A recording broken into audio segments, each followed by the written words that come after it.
పెరమలూరు నియోజకవర్గం ఉయ్యూరు రూరల్ మండలంలో గండిగుంట సిహెచ్సి ప్రభుత్వ కమ్యూనిటీ హెల్త్ సెంటర్ నందు ఐడీబీఐ బ్యాంకు సహకారంతో 11 లక్షల రూపాయల వివిధ పరికరాల్లో భాగంగా 6 లక్షల రూపాయలతో సమకూర్చిన మార్చరీ ఫ్రీజర్, సిటీజీ స్కానింగ్ మిషన్లతో వివిధ రకాల సేవలు ప్రజలకు ఉపయోగపడేలా ఆసుపత్రి అభివృద్ధి కమిటీ చైర్మన్ మండవ జయదేవ కృషి అభినందనీయమన్న ఉయ్యూరు ఏఎంసీ చైర్మన్ కొండా ప్రవీణ్ కుమార్. పెరమలూరు నియోజకవర్గంలో ఎమ్మెల్యే శ్రీ బోడె ప్రసాద్ అభివృద్ధి ప్రణాళికలో భాగంగా కూటమి నేతలందరూ ప్రజలకు నమ్మకాన్ని, ధైర్యాన్ని కలిగించేలా పనిచేస్తామని స్పష్టం చేశారు.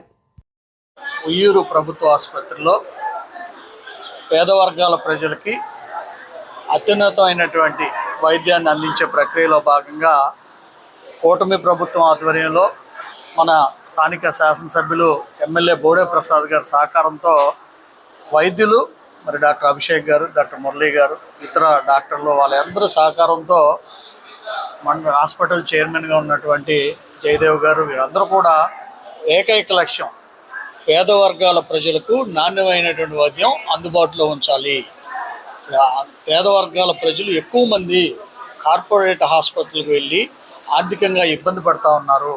వారికి మెరుగైన వైద్యము ఉచితంగా అందించాలని ఒక లక్ష్యంతో బోడే ప్రసాద్ గారి సహకారంతో దాతల్ని చంద్రబాబు నాయుడు గారు ఏదైతే ఆలోచన చెప్తున్నారో P4 ఆర్థికంగా ఈ సమాజంలో ఉన్నత స్థానంలో ఉన్నటువంటి ప్రతి ఒక్కరూ కూడా పేద వర్గాల ప్రజలకు సహాయపడే విధంగా దాతృత్వ గుణాన్ని అలవర్చుకోవాలని P4 పథకాన్ని రూపొందిస్తూ ఉంటే చంద్రబాబు నాయుడు గారు ఆలోచన స్ఫూర్తిగా తీసుకున్నటువంటి మరి ఐడిబిఐ బ్యాంకు వారు గత నెల రోజుల కాలంలో మన ఎమ్మెల్యే బోడే ప్రసాద్ గారి ఆధ్వర్యంలో ఈ హాస్పిటల్కి దాదాపుగా 11 లక్షల రూపాయలు విలువ చేసే ఇక్కడ ఉన్నటువంటి ఫర్నిచర్ను కానీ మరి ఈ రోజున మనకు అందజేసినటువంటి మార్చరీ బాక్స్ కానివ్వండి, అలాగే సిటీజీ మిషన్, మరి ప్రెగ్నెంట్ లేడీస్ వారి యొక్క శిశువు ఆరోగ్యం సంబంధించినటువంటి వివరాలను తెలుసుకునే విధంగా డాక్టర్లు ఏదైతే ఇక్కడ అవసరం ఉంది మన పేద వర్గాలకి ప్రజలకి మనం మంచి నైపుణ్యమైనటువంటి నాణ్యమైనటువంటి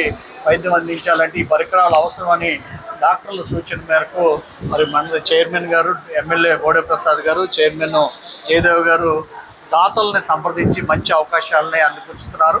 ప్రజలందరూ కూడా ఈ అవకాశాలను వినియోగించుకోవాలి. కూటమి ప్రభుత్వం, ముఖ్యమంత్రి నారా చంద్రబాబు నాయుడు గారు, ఉప ముఖ్యమంత్రి పవన్ కళ్యాణ్ గారి నాయకత్వంలో ప్రజలకి నాణ్యమైన వైద్యం ఉచితంగా అందించే లక్ష్యాన్ని మరి ఈ హాస్పిటల్ వైద్యులు అందరూ కూడా ప్రజల ముందుకు తీసుకొస్తున్నారు. మరి వారందరికీ కూడా ప్రత్యేకమైనటువంటి అభినందనలు తెలియజేస్తా ఉన్నాం. వారి సమయాన్ని ఇంతమంది ఈరోజు హాస్పిటల్కి వస్తే ఎన్నో వెహికల్స్, పేషెంట్లు అందరూ కూడా వందలాదిగా ఉన్నారంటే ఇక్కడ ఉన్నటువంటి డాక్టర్లు వారి యొక్క సమయాన్ని మానసికమైనటువంటి ఒక లక్షణం సేవ చేయాలనేటువంటి గుణాన్ని డాక్టర్లు మరి వాళ్ళు ఎంతో చక్కగా చదువుకుని మరి ప్రభుత్వ హాస్పిటల్లో పనిచేయాలంటే కొంతమంది వెన్నుచూపు చూసి వెళ్ళిపోతున్న సమయంలో మేము ప్రజాసేవలో ముఖ్యమంత్రి చంద్రబాబు నాయుడు గారి ఆధ్వర్యంలో ప్రభుత్వానికి మంచి పేరు తీసుకురావాలని పనిచేస్తున్నారు. వారందరూ కూడా ఉండటం మనకి ప్రజలకు కూడా ఒక మంచి అవకాశం. డాక్టర్లందరూ కూడా ధన్యవాదాలు తెలియజేస్తా ఉన్నాం. చైర్మన్ గారికి ప్రత్యేకమైనటువంటి అభినందనలు. ఇంకా హాస్పిటల్ ఉన్నత స్థాయిలోకి వచ్చే విధంగా మీరు అనుకున్నటువంటి 50 పడకల ఆసుపత్రిగా ఈ హాస్పిటల్ అభివృద్ధి చెందాలి. దాంట్లో బోడే ప్రసాద్ గారి ఆధ్వర్యంలోనే జరుగుతుందని ఆశిస్తాం. Thank you.